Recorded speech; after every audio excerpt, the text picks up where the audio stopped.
తేజ కుమారుడు అమితాబ్. అంటే ఇతడు పెద్ద కుమారుడో చిన్న కుమారుడో తెలియదు కానీ తేజకి ఇద్దరు కొడుకులు. ఒక అబ్బాయి చనిపోయాడు, అనారోగ్య కారణాలతో చనిపోయారు అబ్బాయి.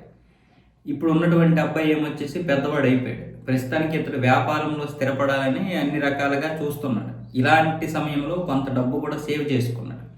మరి ఇప్పుడున్నటువంటి పరిస్థితుల్లో షేర్ మార్కెట్లో ఈ మధ్య ఇంట్రాడే బాగా వైరల్ అయ్యింది. అంటే బెట్టింగ్ యాప్లు ఒకవైపు, క్రికెట్ బెట్టింగ్ మాఫియా ఒకవైపు, ఇలాంటి తరుణంలో ఈ ఇంట్రాడే కూడా విపరీతంగా వైరల్ అయ్యింది. చాలామంది ఇందులో డబ్బులు సంపాదిస్తున్నారని కొన్ని కోట్లు పోగొట్టేశారు.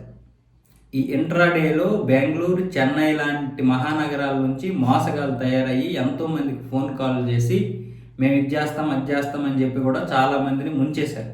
అది పక్కన పెడితే ఇప్పుడు ఈ తేజ కుమారుడు అమితాబ్కి మోతీనగర్కి చెందినటువంటి అనూష, ప్రణీత్ అనే ఇద్దరు దంపతులు కలిశారంట. వాళ్ళిద్దరూ మీకు మంచి లాభాలు చూపిస్తాం, మీరు అనవసరంగా అక్కడ ఇక్కడ పెట్టుబడులు ఎందుకు పెడతారు, మా దగ్గర నమ్మండి, మా దగ్గర పెట్టుబడి పెట్టండి, ఒకవేళ మీకు లాస్ వచ్చింది అనుకోండి మా దగ్గర ఉన్నటువంటి ఫ్లాట్ మీకు ఇచ్చేస్తాం.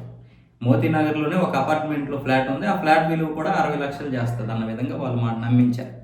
మనోడికి వచ్చేసి ముందు ఒక నమ్మకం కుదరలేదు, తర్వాత మొత్తానికి ఏదో వాళ్ళు అది ఇది చెప్పి చివరికి ఫ్లాట్ అని చెప్పి రాతపూర్వకంగా వాళ్ళు చూపించేసరికి డబ్బులు పెట్టాడు. 10 లక్షలు ఎంతో పెడితే మొదట 9 లక్షలు ఎంతో వచ్చిందని వాళ్ళు చెప్పారంట.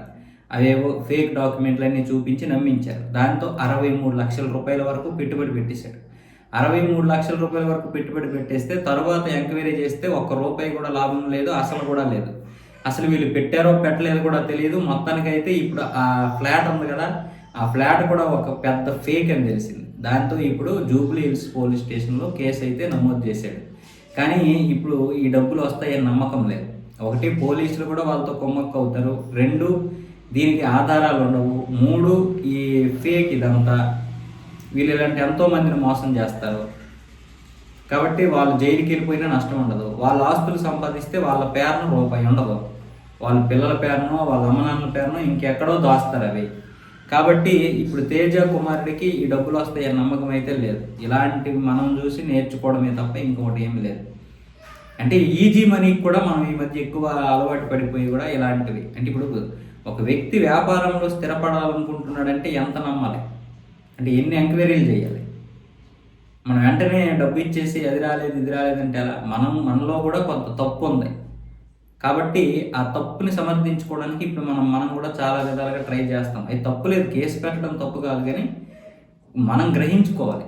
ఈజీ మనీకి అలవాటు పడినప్పుడు లేదా ఈజీగా మనీ వచ్చేస్తుంది అనుకున్నప్పుడు మనమే దాన్ని గ్రహించాలి. ఆ మోసాన్ని అది ఎంతవరకు ప్రాక్టికల్గా అవుతుంది అనేది తెలుసుకోలేకపోతే ఎవరి చేతిలోనైనా సరే మోసపోతాం.